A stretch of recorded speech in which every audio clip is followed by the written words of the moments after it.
কপিল প্ৰভুৱে মাতৃ দেৱহতী ক'লে, হে মাতৃ, ভক্তি এবিধেই নিৰ্গুণ ভক্তি। গতিকে তুমি কি কৰা? জ্ঞানে কৰ্মে তীৰ্থে ব্ৰতে নকৰিয়া মন, সুদৃঢ় বিশ্বাসে লৈও মুহূৰ্ত শৰণ। জ্ঞান কৰ্ম তীৰ্থ ব্ৰত এইবিলাকত মন নকৰিবা। এইবিলাকে তোমাক উদ্ধাৰ কৰিব নোৱাৰে। মোৰ চৰণত শৰণ লোৱা।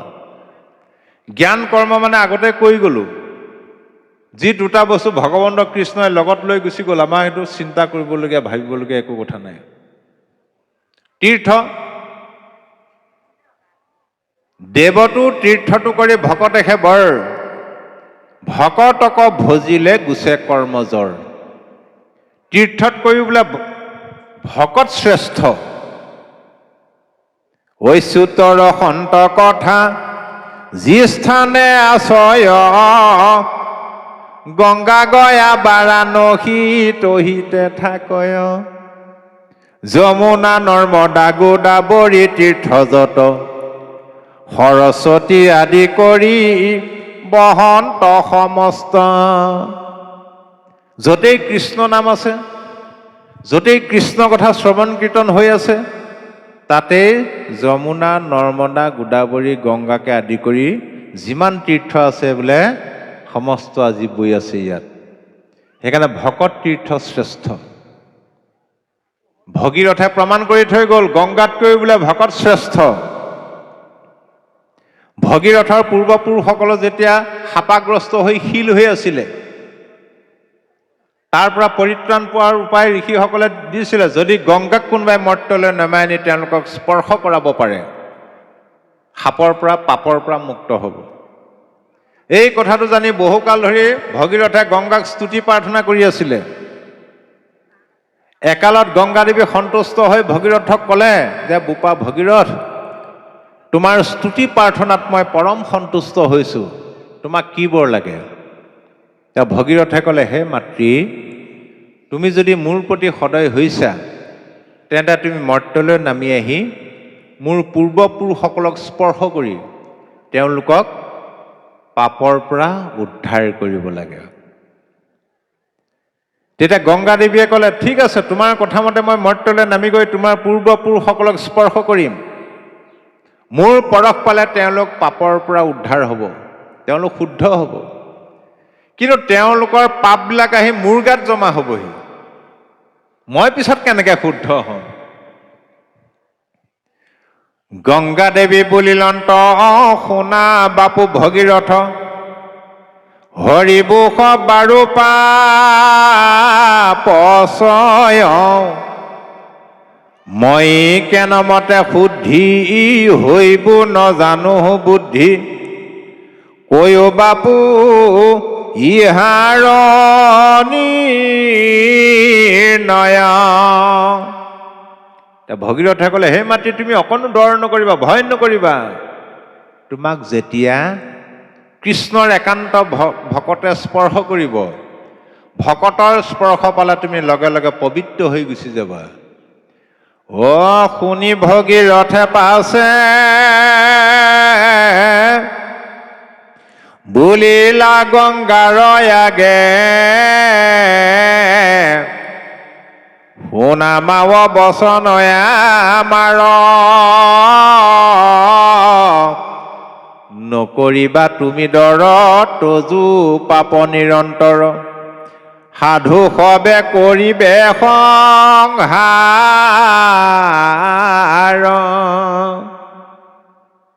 গতিকে গংগা আদি কৰি যত তীৰ্থ নিৰন্তৰ, কেৱলে হৰন্ত মাত্ৰ পাপ শৰীৰৰ।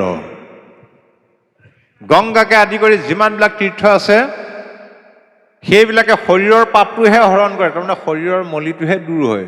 গংগাত যদি গা ধুৱে শৰীৰৰ মলিটোহে যাব। কিন্তু সাধু সংগে বাহিৰে ভিতৰে শুদ্ধি কৰে, হেন সাধু সংগ এৰিবে কোনো নৰে। সাধুৰ সংগলৈ আহিলে অন্তৰখনো শুদ্ধ হয়, বাহিৰটোও শুদ্ধ হয়। আজি ভকতৰ সংগলৈ আহিম বুলি ৰাতিপুৱা সোনকালে উঠা নাই জানো? আগতে 8টালৈকে নাক বুজাই শুই আছে, আজি কিন্তু 5টাতে উঠিলে। আইসকলে বাঢ়ি বন কৰি মেলি গা পা ধুই আজি একেবাৰে প্ৰত্যেকে মূৰত চেম্পু কৰিহে আহিছে, হয়নে বাৰু?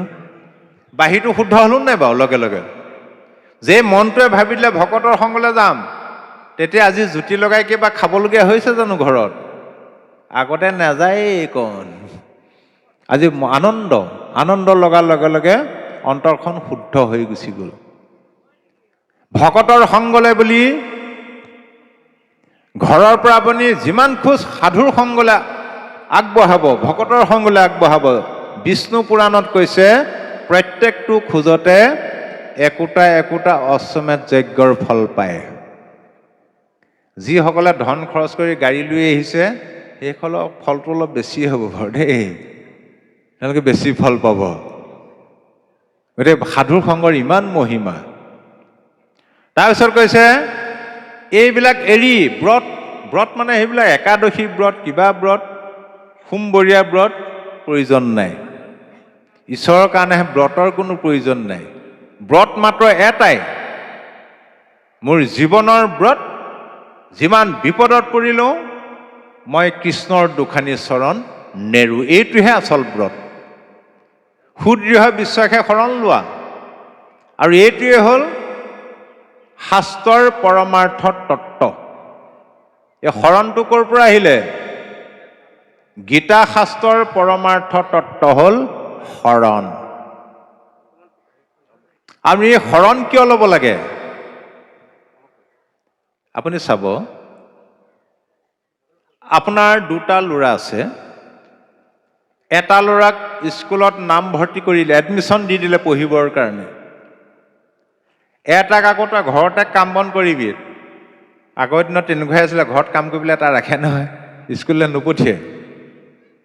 যিটোক আপুনি স্কুলত নাম ভৰ্তি কৰি দিলে সেইটো বছৰে বছৰে ফেইল কৰে, পঢ়িবই নোৱাৰে। যিটোক আকৌ ঘৰত আপুনি ৰাখি দিলে কাম কৰিবলৈ, সি সেই ককায়েকৰ কিতাপবিলাক পঢ়া শুনি শুনি শুনি শুনি গোটেই কিতাপ মুখস্থ হৈ গ'ল। ককায়েকে পৰীক্ষা দি যিখন প্ৰশ্ন কাকত আনে, ঘৰত থকাটোহে টপ টপকৈ উত্তৰ কৰি দিব পাৰে। কিন্তু যিটোক আপুনি স্কুলত এডমিশ্যন নিদিলে, যিমান পঢ়াত চোকা হ'লেও সি কিন্তু ফেইল কৰা চাৰ্টিফিকেটখনো নাপায়। পাবনে বাৰু? কিন্তু এডমিশ্যন দিয়াটোৱে ফেইল কৰা চাৰ্টিফিকেটখন হ'লেও পাব। এই শৰণটো হ'ল আধ্যাত্মিক জ্ঞান লাভৰ কাৰণে আধ্যাত্মিক জগতত, আধ্যাত্মিক স্কুলত লোৱা এডমিশ্যন। যেনেদৰে এতিয়া খেতি কৰিব নহয়, খেতিৰ দিন আহি আছে, কঠীয়াটো নহ'লে খেতি কৰিব পাৰিব জানো? যিকোনো খেতি কৰিবলৈ হ'লে তাৰ বীজটো লাগিবই। এই ভক্তি হ'ল এটা খেতি। ভক্তিৰূপী খেতি কৰিবলৈ হ'লেও তাত এটা বীজ আছে, সেই বীজটো লাগিব। কিন্তু ভক্তিৰ বীজটো কি? ভকতিৰ বীজ শৰণেহে নিজ, প্ৰেমানন্দতাৰ ফল, শৰণ বিনাই ভকতি কৰই, এৱা ঘেতে যেন জল। ভক্তিৰ বীজটো হ'ল শৰণ, আৰু এইটোৱে হ'ল গীতা ভাগৱতৰ মূল মন্ত্ৰ। গীতাৰ সৃষ্টি কেনেদৰে হ'ল? তাৰমানে কৃষ্ণত শৰণ লৈ তেওঁক ভক্তি কৰাৰ মূল লক্ষ্য উদ্দেশ্য হ'ল আমাৰ শত্ৰুবিলাকক দমন কৰিব লাগে। এতিয়া আমাৰ শত্ৰু কোনবিলাক? অৰ্জুনৰ কথা মতে ভগৱন্ত কৃষ্ণদেৱে যেতিয়া কুৰু পাণ্ডৱৰ উভয় পক্ষৰ মাজত ৰথ ৰখাই দিলে, গুৰু দ্ৰোণাচাৰ্য, পিতামহ ভীষ্মকে আদি কৰি আত্মীয় স্বজন, ককাই ভাই, বংশ পৰিয়াল, ইষ্ট মিত্ৰ কুটুম্ব দেখি অৰ্জুনৰ হাত ভৰি কঁপনি উঠিল। হাতৰ পৰা গাণ্ডীৱ সৰি পৰিলে। কৃষ্ণই ক'লে, হেৰা কি হৈছে? বোলে মই কেনেদৰে এওঁলোকক হত্যা কৰিম? লাগিলে ভিক্ষা মাগি খাম মই, তথাপি এইটো কাম কৰিব নোৱাৰো। কৃষ্ণই ক'লে, হেৰা সখী, তুমি সন্মুখত যিমানবিলাক দেখিছা সকলোবিলাক তোমাৰ প্ৰকৃততে শত্ৰুহে। এইবিলাকক তুমি নিপাত কৰিবই লাগিব। কিন্তু মনত ৰাখিবা, এইবিলাক হ'ল বহিৰ্জাগতিক শত্ৰু। আচল শত্ৰুকেইটা কিন্তু তোমাৰ লগতেই আছে। অৰ্জুনটো চক খাই গ'ল। এৰাম অজিত ইন্দ্ৰিয়জাৰ বিষয়ত বুদ্ধি আচুক সকামী নিষ্কামীৰো নাহি সিদ্ধি। আচল শত্ৰু কেইটা হ'ল তোমাৰ আভ্যন্তৰীণ শত্ৰু কোন কেইটা? মনসহিত ইন্দ্ৰিয়বিলাক, যিবিলাকে ইন্দ্ৰিয়ৰ বহিৰ্মুখী প্ৰবৃত্তিবিলাক আত্মামুখী কৰিব পৰা নাই। সকামীবিলাকতো বাদ দিয়া, নিষ্কামীবিলাকেও সাধনাত সিদ্ধি লাভ কৰিব নোৱাৰে। তেতিয়া অৰ্জুনে কথাটো ভবাই নাছিলে, কল্পনাও কৰা নাছিলে। তেতিয়া অৰ্জুনৰ মনত অসন্তোষ আহি গ'ল। ঐ হেন শুনি অসন্তোষ কৰন্ত অৰ্জুন ইন্দ্ৰিয়ক বশ্য কৰি বাক পাৰে কোন। হে সখী, কি অসম্ভৱ কথা কৈছা, ইন্দ্ৰিয়কনো কোনোবাই বশ্য কৰিব পাৰে নে? হয়তো আমি জীয়াই থাকিবলৈহে খাব লাগে। এই পেটটো ভৰাবৰ কাৰণে জিভাখনকে চাওকচোন বাৰু, কিমান জুতি বুদ্ধিলে চেলেকিবলৈও লাগিব, চুবাবলৈও লাগিব, চকু পানী ওলাই যাবগৈ নহয়। তথাপি মনটো আমাৰ এনে চঞ্চল, তাতে আকৌ দশইন্দ্ৰিয় লগ পালে, ভাবকচোন বাৰু। এনে মন চঞ্চল ইন্দ্ৰিয় পাইলে সংগ, যেন নাতি নিৰবিহা বুঢ়ী কৰে ৰংগ। আমাৰ মনটো এনে চঞ্চল, তাতে আকৌ দশইন্দ্ৰিয় লগ পালে এনে বুঢ়ী নাচনী বোলে তাতে নাতিনীয়েকৰ বিয়া। ঐ অৰ্জুনে বুলন্ত শুনি উকজ দুপতি, মনক জিনিবে পাৰে কাহাৰ শকতি। হে সখী, কাৰ শক্তি আছে মনক জয় কৰিব পাৰে? হে ৰামকৃষ্ণে বোলে সখী তুমি নকৰিবা ভয়, অভ্যাসতে ইন্দ্ৰিয় বশ্য আপুনি হেৰা সখী, ভয় নকৰিবা, অভ্যাস কৰা। অভ্যাস কৰোঁতে কৰোঁতে কৰোঁতে মনসহিত ইন্দ্ৰিয়বিলাক নিজে নিজে বশ্য হৈ গুচি যাব। এতিয়া আমি অভ্যাস কেনেদৰে কৰিম? কৰ্ম মাৰ্গৰ কথা ক'লে, সকাম কৰ্ম, নিষ্কাম কৰ্ম এইবিলাক ক'লে। জ্ঞান মাৰ্গৰ কথা ক'লে, তুমি নিৰ্জন স্থানলৈ গুচি যোৱা, গছৰ তলত বহি নাসিকাৰ অগ্ৰত দৃষ্টি থৈ এই নিৰ্গুণ নিৰাকাৰ ব্ৰহ্মক চিন্তা কৰা। কিন্তু মনত ৰাখিবা হে সখী, জ্ঞান মাৰ্গ, কৰ্ম মাৰ্গ একেবাৰে দুষ্কৰ, অসম্ভৱ। তাৰপিছত ভক্তি মাৰ্গৰ কথা ক'লে দ্বাদশ অধ্যায়ৰ পৰা। শেহত কি ক'লে? হে সখী, তোমাক মই কৰ্ম মাৰ্গৰ বিষয়ে ক'লোঁ, জ্ঞান মাৰ্গৰ বিষয়ে ক'লোঁ, ভক্তি মাৰ্গৰ বিষয়ে ক'লোঁ। আৰু এই তিনিটা মাৰ্গৰ ভিতৰত একেবাৰে সহজ সৰল মাৰ্গটোৱে হ'ল ভক্তি মাৰ্গ। সেইটোৱে মোৰ সন্মত। গতিকে তুমি কিবা এটা কৰা, এতিয়া যিটোকে পচন্দ সেইটোকে কৰা। অৰ্জুনৰ মন খেলি মেলি, কি কৰোঁ কি নকৰোঁ, কি কৰোঁ কি নকৰোঁ। অন্তত আমি ভগৱন্ত কৃষ্ণদেৱ অৰ্জুনৰ মনৰ ভাৱ বুজি পাই ক'লে, হে ৰাসখী, তোমাক মই ইমান তন্নকৈ বিতংকৈ কোৱাৰ পিছতো তুমি সিদ্ধান্তলৈ আহিব পৰা নাই, তেতিয়াহ'লে তুমি এটা কামকে কৰি পেলোৱা। বোলে কি কৰোঁ? একোৱে কৰিব নালাগে, মাত্ৰ তোমাৰ সেই খেলি মেলি লাগি থকা মনটো তুমি মোৰ চৰণত অৰ্পণ কৰি দিয়া। মোতে মাত্ৰ সদা দিয়া মন মোৰ ভক্ত হোৱা সৰ্বক্ষণ, মোকে পূজা মাত্ৰ মোকে কৰা নমস্কাৰ,